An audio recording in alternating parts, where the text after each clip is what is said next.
Classes में लोग first आए, सेकंड आए, थर्ड आए, यहाँ तक लोगों ने कॉलेज भी टॉप किया, और एक हम थे जो उनसे हम पीछे रह गए।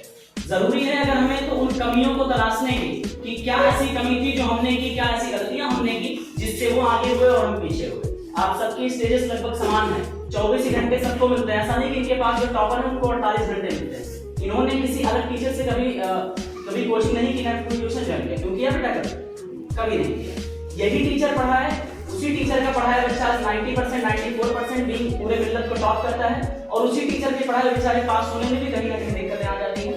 तो आप अपनी कमियों को बेहतर जानते हैं कि आपने गलतियां कहाँ की हैं। बेहतर ये है कि अपनी गलतियों को आप जज करें कि क्या आपने गलती की थी, और उस गलती को सुधारें और जिंदगी में आप कामयाब बनें। याद रखिए, दूसरों के लिए ताली लगाना जिंदगी में बहुत आसान काम है, लेकिन जिंदगी में हम भी कुछ ऐसा करें जिससे हमारे लिए ताली लगे।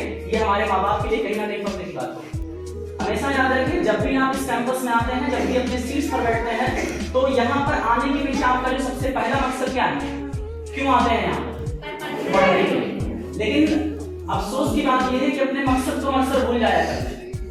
हंसना खेलना सारी चीजें अपनी जिंदगी में जरूरी है, लेकिन बाबू जो असल मसला आपका है वो है अपनी जिंदगी में इल्म को हासिल करना, और इल्म के साथ साथ तहजीब सबसे बड़ा मसला है। अगर आपके अंदर बहुत अच्छी इल्म है, आप बहुत जानकार हैं, इसे बेहतर जानते हैं, इससे जिंदगी कभी कामयाब नहीं होगी। हमारे लिए जरूरी है कि इल्म के साथ साथ हम तहजीब और तरबियत हासिल करें। तहजीब दिखती कहाँ है? आपकी बात करने के नजरिए से, आप कैसे पेश आते हैं, आप अपने बड़ों से कैसे पेश आते हैं।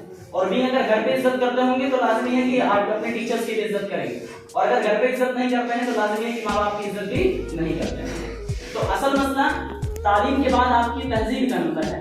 जिंदगी में कभी भी ऐसे लफ्जों का इस्तेमाल ना करें जिससे आपके माँ बाप को, आप अपने टीचर्स को, अपने से बड़ों को आपको तकलीफ पहुंचे। आज 40 साल 50 साल की उम्र में माँ बाप हार्ट अटैक का शिकार होते हैं। सबसे जो बड़ी वजह बनती है वो बनती है हम औलादें होती हैं। जिंदगी में कुछ ऐसा अपने माँ बाप के लिए करो कि वो फख्र महसूस करें। यही बच्चे जो अपने मेडल्स को लेकर जाएंगे तो उनके माँ बाप फख्र महसूस करेंगे। बड़ी मुसीबतों से वो पैसे आते हैं, तो आपकी फीस जमा होती है। कुछ पेरेंट जो फीस जमा करने में सक्षम होते हैं, जो वापस में आते हैं तो किस तरह से पेश आते हैं आप तसव्वुर नहीं कर सकते। आपके ऊपर सिर्फ एक चीज की जिम्मेदारी है, वो है अपनी जिंदगी में पढ़ना और इल्म हासिल करना। मगर अफसोस कितना आप पढ़ते हैं आप ये बेहतर जानते हैं, और इससे आपने जो पीछे रह गए उनको जरूरी है कदम आगे बढ़ने की, और जो रैंक में उनको जरूरी है अपने उस पोजीशंस को मेंटेन करने। 24 घंटे में आप अपने कितने घंटे पढ़ाई पर देते हैं, यही आने वाले कल को आपके लिए डिसाइड करेगा। आज हम बहुत पीछे हैं, कितनी आप मेहनत करते हैं, आपकी मेहनत क्या है? जब तक क्लास में कोई टीचर बताता है मन करता तो सुनते हैं, तो वो भी नहीं सुनते हैं। और यही बच्चे, ठीक है, कोटम आप देखें, आप दिल्ली में देखें, लखनऊ में देखें, कानपुर देखें, 2-2 बजे तक किताबें खुली पड़ी रहती है। सोने का सिर्फ उनको टाइम मिलता, सिर्फ 5 घंटे सोते हैं, उसके अलावा पूरे अपने टाइम को पढ़ाई में लगाते हैं। या फिर जिंदगी में कामयाब होना, उसके लिए मेहनत करना आपकी जिंदगी बहुत ज्यादा जरूरी है। इस मेहनत से आपको कामयाबी नहीं मिलेगी, इस बात की मेरी गारंटी है।